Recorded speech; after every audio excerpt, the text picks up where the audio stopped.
கோவை சின்னியம்பாளையம் பகுதியில் முன்னாள் அமைச்சரும் அதிமுக தலைமை நிலைய செயலாளருமான SP வேலுமணி தெருமுனை பிரச்சார கூட்டத்தில் பேசி வருகிறார். அதன் நேரலையை பார்க்கலாம். திமுக ஆட்சியில் வந்திருக்கான்னு சொல்லுங்க பாப்போம். ஏதாவது ஒரே ஒரு திட்டம் கோவை மாவட்டத்தில் ஏதாவது ஒரு திட்டம் கொடுத்துருக்காங்க திமுக ஆட்சியில? 3 வருஷம் ஓட்டிட்டானுங்க. 3 வருஷம் முடிஞ்சு போச்சு. திமுக ஆட்சி வந்து மு க ஸ்டாலின் முதலமைச்சராகி 3 ஆண்டு காலமாக திட்டங்களும் தராமல் மக்களையும் கவலைப்படாத ஒரு ஆட்சினா திமுக ஆட்சி, மு க ஸ்டாலின். இன்னைக்கு தமிழகத்திலே எப்படித்தான் எடப்பாடி முதலமைச்சராக இருக்கும் பொழுது நிதி ஒதுக்கி கொண்ட திட்டங்களை தான் ஸ்டிக்கர் ஒட்டி திறந்துட்டு இருக்காரு முதலமைச்சர். எந்த திட்டங்கள் இன்னைக்கு கோவை மாவட்டங்களுக்கு தெரியும். அம்மாவுடைய ஆட்சி இருக்கும் பொழுது இன்றைக்கு 50 ஆண்டுகள் வளர்ச்சி கொடுத்திருக்கிறோம். 50 வருடங்கள் இல்லாத வளர்ச்சி நம்ம கொடுத்திருக்கிறோம். இன்னைக்கு இந்த ரோடு 2011க்கு முன்னாடி அம்மா முதலமைச்சர் வருவதற்கு முன்னால் 2011 மீண்டும் ஆட்சி இந்த ரோடு எப்படி இருந்தது? நவனாசி ரோடு எப்படி இருந்தது? அகலப்படுத்தப்பட்டு டிவிடன் வச்சு இந்த விளக்கெல்லாம் போட்டது அம்மாவுடைய அமைச்சரா வந்த பின்னால் இவ்வளவு பணிகளை செஞ்சிருக்கிறோம். அது மட்டுமல்ல, கோவை மாவட்டத்தில் கூடிய அத்தனை சாலைகள், முக்கிய சாலைகள், Avanashi road, Trichy road, Palakkad main road, சச்சி road, Mettupalayam road, Pollachi road, அதே போல தொண்டாமுத்தூர் ரோடு, திருவாணி ரோடு, இதுதான் முக்கியமான ரோடு. இந்த அனைத்து சாலையும் அகலப்படுத்தப்பட்டு போடப்பட்டிருக்கிறது. 6 புதிய கல்லூரி கொடுத்திருக்க கோவை மாவட்டத்தில் உங்களுக்கு தெரியும். 2000 ரூபாய் பீஸ்ல படிக்கிறாங்க ஏழை மாணவ மாணவிகள், நம்முடைய குழந்தைகள். பிரைவேட் காலேஜ் பண்ண 30,000 ரூபாய் பீஸ் வரும். 6 புதிய கல்லூரி. அது மட்டுமல்ல, எங்க பார்த்தாலும் தாலுக்கா, எங்க போயிட்டு இருந்த தாலுக்கா ஆபீஸ்க்கு கேஜிஆருக்கு முன்னாடி போகணும் எல்லாத்துக்கும். எங்க பார்த்தாலும் தாலுக்கா. இன்னைக்கு எப்ப சூலூர் தாலுக்கா, அன்னூர் தாலுக்கா, அதே போல பாத்தீங்கன்னா கிணறுகளூர் தாலுக்கா, ஆனமலை தாலுக்கா, தொண்டாமுத்தூர் தாலுக்கா, இன்னைக்கு எங்க பார்த்தாலும் தாலுக்கா, மதுக்கரை தாலுக்கா. அது மட்டுமல்ல, இன்னைக்கு பாத்தீங்கன்னா 70 வருஷம் பிரச்சனை அத்திகிற ஒனார் திட்டம், 70 ஆண்டுகால பிரச்சனை. எல்லாம் மாறி மாறி சொல்லிட்டே இருந்தாங்க. எடப்பாடியார் ஒரு விவசாய முதலமைச்சர். அவர் வந்து நாங்க போய் சொன்னோம், அண்ணா நீங்க ஒரு விவசாயி, நீங்க வந்து இந்த திட்டம் கொண்டு வரணும் தம்பி, பணம் அதிகமாகும், இது மத்தியில் இருந்து கொஞ்சம் பணம் வந்தாலும் செய்ய முடியும், ஆனா நீங்க அப்படி சொல்லக்கூடாது. நாங்க எம்எல்ஏ போய் சொன்னோம், நீங்க தான் செய்ய முடியும் சொல்லி போட்டு ஒரு அற்புதமான முதலமைச்சராக ஒரு கிராமத்தில் பிறந்து ஒரு விவசாயியாக இருந்து அந்த திட்டத்துக்கு முழுமையான நிதி ஒதுக்கி நேரடியாக வந்து அடிக்கல் நாட்டி 95% முடிஞ்சிருச்சு. இந்த சூழல் தொகைகளை பயனடையுது. ஆனால் 5% 3 வருஷம் முடிக்கல. 5% 3 வருஷம் முடிக்கல.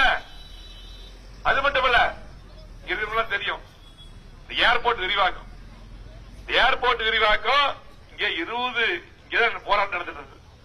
20 ஆண்டுகள் போராட்டம் நடந்துட்டு இருந்தது. எடப்பாடி போய் சொன்னோம், அண்ணா இப்படி போராடிட்டே இருக்கிறாங்க, கண்டிப்பா செய்யும் சொல்லி போட்டு சொன்னோம். 0 வேல்யூ பண்ணியிருந்தா திமுக ஆட்சியில் இடத்துக்கு போராடிட்டே இருந்தாங்க. எடப்பாடி சொல்லி சீஃப் செக்ரட்டரி நான் கூட்டு வந்தேன். 2000 அமைச்சர் நான் மீட்டிங் போட்டோம். இன்னைக்கு 0 வேலையெல்லாம் மாத்தி இங்க இருக்கும், இங்க எல்லாத்தையும் வச்சு பேசி இன்னைக்கு அதுக்கு போற நிதி ஒதுக்கப்பட்டு இன்னைக்கு அவங்க எல்லாம் விருப்பத்தோட பணம் வந்து கொடுத்தாங்க. இன்னைக்கு அது கிட்டத்தட்ட இடமெல்லாம் 3/4 அப்ப நம்ம எடுத்தாச்சு நிதி ஒதுக்கி. அது கொஞ்சம் ஒண்ணு எடுக்கல, எடுக்காம அப்படியே இருக்கு. ஏர்போர்ட் விரிவாக்கமா இருந்ததுன்னா நிறைய ஐடி கம்பெனி வந்திருக்கும், நிறைய இளைஞர்களுக்கும் நம்முடைய குழந்தைகளுக்கெல்லாம் வேலை வாய்ப்பு. ஆகவே இன்னைக்கு பாத்தீங்கன்னா திமுக ஆட்சி அது கடவுள போட்டாங்க. இன்னைக்கு பாலங்கள், சென்னையில அதிகமான பாலங்கள் இருக்கும். இன்னைக்கு கோவை மாவட்டத்தில் நம்ம வந்து ஒரு எல்லா பக்கம் பாலங்கள் எடப்பாடி கேட்டதெல்லாம் கொடுத்தாரு. அவனாசி ரோட்ல மட்டும் கிட்டத்தட்ட 10 கிலோமீட்டருக்கு பாலம், திருச்சி ரோட்ல பாலம், அதே போல ஆத்துப்பாலத்தில் பாலம், மேட்டுப்பாளையம் ரோட்ல கிட்டத்தட்ட 5 பாலம், பொள்ளாச்சி ரோட்ல 6 பாலம். இன்னைக்கு எங்க பார்த்தாலும் பாலங்கள் இருக்கு. அதே போல இன்னைக்கு பாத்தீங்கன்னா ஸ்மார்ட் சிட்டி திட்டம், உட்கறதெல்லாம் பழைய குழந்தை போய் எல்லாம் போக்கு பத்திடுவாங்க. அப்படி வாசம் பண்ணிக்கிறேன். ஸ்மார்ட் சிட்டியில 8 குளம், 9 குளம் குறிச்சி குளம். நான் உள்ளாட்சி அமைச்சராக இருந்த எடப்பாடியார் கேட்டு நிதி வாங்கி எடுத்தேன். ஆகவே இன்னைக்கு பாத்தீங்கன்னா பார்த்து செஞ்சிருக்கோம். அது மட்டும் இல்ல, எங்க பார்த்தாலும் ஏழைகளுக்கு வீடு கட்டும் இடத்துல வீடு கொடுத்தோம். இன்னைக்கு பாத்தீங்கன்னா அப்ப நான் உள்ளாட்சித்துறை அமைச்சராக இருந்தேன். அப்ப பாத்தீங்கன்னா மற்ற மாநிலங்கள கட்டாத வீடுகள்லாம் இங்க வாங்கிட்டு வந்து கொடுத்திருக்கிறோம். 3 வருஷமா வீடு இல்ல, 10 வீடு திட்டத்தை எடுத்துட்டாங்க. இன்னைக்கு பாரத பிரதமர் வீடு திட்டத்தில் வீடு வரல. ஏழைகளுக்கு வீடு கட்ட முடியல, தாழ்த்தப்பட்ட மக்களுக்கு வீடு. அது மட்டுமல்ல, இன்னைக்கு அரசு மருத்துவமனை எடுத்துங்க, பிரைவேட் ஹாஸ்பிட்டல் மாதிரி உயர்த்தி இருக்கிறோம். பிரைவேட் ஹாஸ்பிட்டல் இருக்குது, இருதய அறுவை சிகிச்சை இங்கே பண்றோம், சிறுநீர் மாற்று அறுவை சிகிச்சை இங்கே பண்றோம். இதெல்லாம் சென்னை போயிட்டு இருந்தாங்க. இங்கேயே பண்றோம். நீங்க பாத்தீங்கன்னா என்னென்ன தேவையோ அத்தனை பண்ணி கொடுத்திருக்கிறோம். இன்னும் சொல்லிட்டே போலாம். தொடர்ந்து அத்தனை பாத்தீங்கன்னா நம்முடைய முன்னாள் போக்குவரத்து அமைச்சர் வந்திருக்கார். நீங்க பாத்தீங்கன்னா வந்தார், திருமண பிரச்சாரத்துக்கு போகணும் உடனே வந்தார். அதுதான் நம்முடைய பொறுப்பாளர்கள். இல்ல அமைச்சராக இருந்திருக்காரு. அவர் மாவட்டத்தில் பல வேலை இருந்தாலும் பாத்தீங்கன்னா அன்போட கூப்பிட்டு வந்துட்டார். நம்ம மாவட்டத்தில் மட்டும் பாத்தீங்கன்னா கிட்டத்தட்ட 200 மேற்பட்ட பஸ்கள் புது பஸ்கள் கொடுத்திருக்காரு. நீங்க அந்த பஸ் போற நிறுத்திட்டான் கேட்டா என்ன சொல்றா, ஆளுகளே ஏறது இல்ல, டீசல் வேஸ்ட். அப்போ அப்படிதான் இருந்தது. டிரான்ஸ்போர்ட் டிபார்ட்மெண்ட் சர்வீஸ் டிபார்ட்மெண்ட், பொதுமக்களுக்காக வேலை செய்யக்கூடிய டிபார்ட்மெண்ட். ஆனால் இன்னைக்கு எடப்பாடி உத்தரவுக்கு கேட்டதுக்கெல்லாம் அவர் பஸ் கொடுத்தார், அவர் விஜய் பாஸ்கர். ஆகவே இன்னைக்கு எல்லாத்தையும் நிறுத்திக்கிட்டாங்க. திட்டங்களும் தரல, நம்ம கொண்டு வந்த திட்டங்களை பூரா நிறுத்திட்டாங்க. நம்ம கொண்டு திட்டங்களை பூரா வேலையும் முடிக்கல, இந்த பாடம் எல்லாம் முடிக்கவே இல்லை. 3ஆம் கூட்டு திட்டம் நான் தான் உள்ளாட்சித்துறை அமைச்சர் எடப்பாடி உத்தரவின் பேர்ல கொண்டு வந்தோம், நிதி ஒதுக்கியாச்சு. நீ வேலையும் நம்ம ஆரம்பிச்சு பாதிக்கு மேல முடிச்சிட்டோம். அதுவும் இன்னும் முடிச்சு இப்பதான் பாதிக்க முடிக்கிறோம். நாளைக்கு இரவு ஆன் பண்றாங்க அப்படிங்க சொல்லிட்டு இருக்காங்க. அது முழுமையா முடிச்ச மாதிரி தெரியல. 50 வருடம் குடிநீர் பிரச்சனை இருக்காது கோயம்புத்தூருக்கு. அந்த திட்டத்தை கொண்டு வந்தோம் 1000 கோடிக்கு மேல. ஆகவே நீங்க பார்த்து பார்த்து பார்த்து பார்த்து ஒவ்வொரு திட்டங்களை கொண்டு வந்தோம். இவ்வளவு திட்டங்களை சொல்லிட்டு இருக்கிறேன். 50 வருடத்தில் வளர்ச்சி கொடுத்திருக்கிறோம்.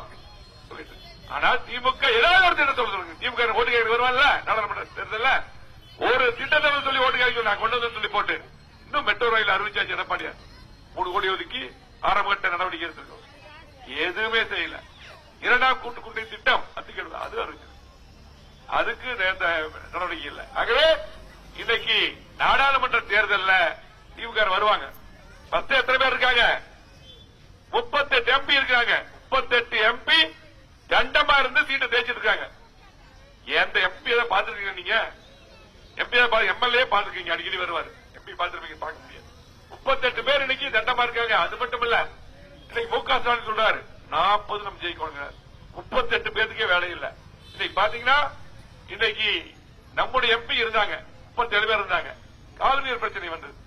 அந்த நேரத்தில் 22 நாட்கள் நாடாளுமன்றத்தை முடக்கிறாங்க. நம்ம எல்லாம் சொல்றாங்க பாரதிய ஜனதா கட்சிக்கு அதிமுக அடிமைப்பாங்க. பாரதிய ஜனதா கட்சியோட கூட்டணி இருக்கும் பொழுது 22 நாள் நாடாளுமன்றத்தை முடக்கணும். காவிரி மேலாண்மை வாரியம் எடப்பாடி அமைத்து கொடுத்தார். ஆகவே இன்னைக்கு இருக்கிற சூழ்நிலையில ஒட்டுமொத்தமாக அத்தனை மக்களும் முடிவு பண்ணிட்டாங்க, திமுக ஆட்சி வீட்டுக்கு போகணும்.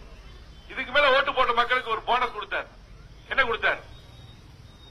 சொத்து வரி உயர்வு, மின் கட்டண உயர்வு, பால் விலை உயர்வு. இதெல்லாம் தேர்தல் நேரத்தில் பல வாக்குறுதி கொடுத்தார். அதிகமான வாக்குறுதி கொடுத்தார். 525 வாக்குறுதிகள், பரப்பொருள் 20 வாக்குறுதி, 550 வாக்குறுதி மொத்தம்.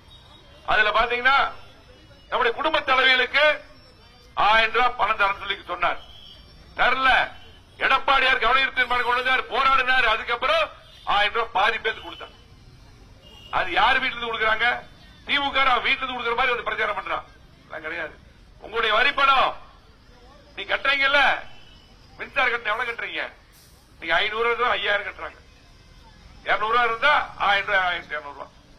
இவ்வளவு கட்டணம் உயர்த்திட்டாங்க. சொத்து வரி கட்டணம். இந்த நீ கட்டக்கூடிய பணத்தை உங்களுக்கு கொடுக்கறதுக்கு இன்னைக்கு பாதி பேர் தான் கொடுத்தாங்க. ஆனா எடப்பாடியார் கொடுத்தாரு உங்களுக்கு பொங்கல் பரிசு. ஒவ்வொரு குடும்பத்துக்கு 2000 ரூபாய் கொடுத்தாரு இல்லையா? எல்லாத்துக்கும் கொடுத்தாரு, 2000 ரூபாய் கொடுத்தாரு.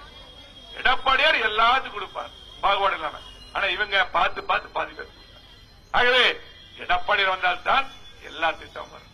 அது மட்டுமல்ல, முக ஸ்டாலின் சொன்னார் தேர்தல் நேரத்தில், தேர்தல் முடிஞ்சு முதலமைச்சரானது என்ன சொன்னாரு? நான் ஓட்டு போட்ட மக்களுக்கு மட்டுமல்ல, ஓட்டு போடாத மக்களுக்கும் ஏன் ஓட்டு போடலன்னு சொல்லி அப்படி நடந்து சொன்னார். ஆனா திமுக ஓட்டு போட்டவன ஏன் ஓட்டு போட்டு நினைக்கிறான் இந்த முதலமைச்சர்? ஓட்டு போட்டவன் ஏன் ஓட்டு போட்டு நினைக்கிறாங்க? அதான் நடக்குது. யாராவது ஒரு மக்கள் இந்த திமுக ஆட்சிய பரவாயில்ல சொல்றாங்களா? நல்லா இருக்கு பரவாயில்ல சொல்றாங்க. எதுவுமே தெரியாத முதலமைச்சர். அது மட்டுமல்ல, தேர்தலுக்கு முன்னாடி வந்தார், எல்லாம் ஒரு பெட்டி எடுத்துட்டு வந்தார். பூரா மனுக்களுக்குள்ள கொடுங்க எல்லாம் வாங்கி போட்டு பூட்டி எடுத்துட்டு போயிட்டார். அப்ப சொன்னார், பாருங்க நான் முதலமைச்சர் ஆனதும் எல்லா மனுக்களும் திட்டங்களை போட்டு நிறைவேற்றுவோம், கேட்ட கோரிக்கைகள் நிறைவேற்றி தரப்படும். இல்ல. ஏன்னா நீங்க எப்ப வந்தாலும் கோட்டையில் நேரம் வந்து பாத்துறார். எத்தனை பேர் போய் பாத்தீங்கன்னு தெரியல.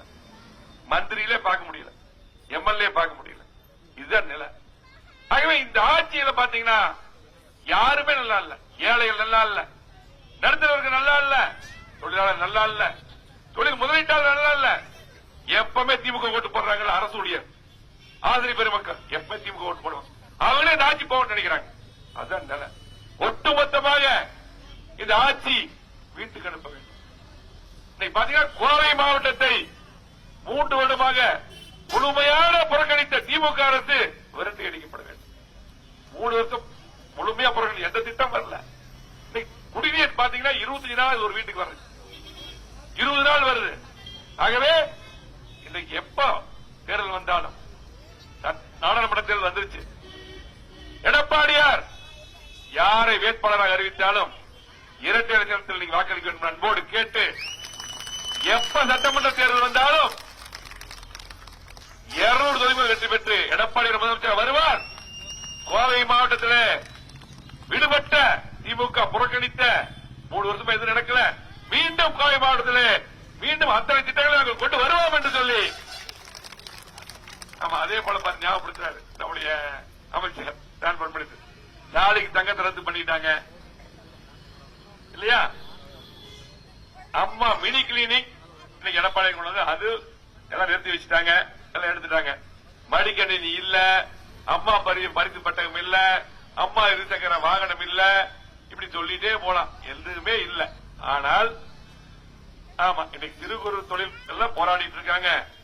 எந்த திட்டமும் இன்னைக்கு எல்லாம் நின்று போச்சு. இதெல்லாம் மீண்டும் எடப்பாடி முதலமைச்சர் வந்து அத்தனை திட்டங்களையும் தருவார் கண்டிப்பாக. ஆகவே நீங்கள் எல்லாம், அது மட்டுமல்ல, இன்னொன்று உங்களுக்கு தெரியும், இன்னைக்கு யாராவது போய் நேரா ஒரு வீடு கட்டுறீங்கன்னா போய் பிளான் அப்ரூவ் வாங்கிட்டு பாப்போம், இபி ஆபீஸ் போய் உடனே கரண்ட் வாங்கிடுவாப்பா. எதுவுமே நடக்கிறது. இங்க பார்த்தா லஞ்சம். ஆகவே இதெல்லாம் மாற வேண்டும் என்றால் இரட்டை இலக்கணத்துக்கு வாக்களிக்க வேண்டும். முழுமையாக திமுகவை புறக்கணிக்க வேண்டும். நாடாளுமன்ற தேர்தலுக்கு ஓட்டு கேட்டு திமுக யாரு வந்தாலும் நிக்க வச்சு கேள்வி கேளுங்க, ஊருக்கு விடாதீங்க. அப்பதான் அவங்க வந்து அதுக்கப்புறமா கொஞ்சமாவது மாறுவாங்க. ஏன்டா மக்கள் நம்மள மக்கள் இப்ப நல்லாட்சி தரன்னு சொல்லி போட்டு பத்திரிகை மூலம் சொல்லிட்டு இருக்காங்க. பத்திரிகையாளர் எல்லாம் பாத்தீங்கன்னா திமுக அதிகமான பத்திரிகையாளர் திமுக சேலரா போட்டு இந்த ஆட்சியை தூக்கி பிடிக்கக்கூடிய பத்திரிகையாளர் பாத்தீங்கன்னா அவங்க கைவிட்டாங்க, இந்த ஆட்சி போயிடும். எந்த திட்டம் வராம விளம்பரத்தோடு இந்த ஆட்சி ஓடிட்டு இருக்கு. ஆகவே தயவு செஞ்சு கண்டிப்பாக நீங்க எல்லாம் ஆதரிக்க வேண்டும் என்று கேட்டு, இரட்டை தினத்தில் வாக்களிக்க வேண்டும் என்று கேட்டு, இங்கே சிறப்பான முறையில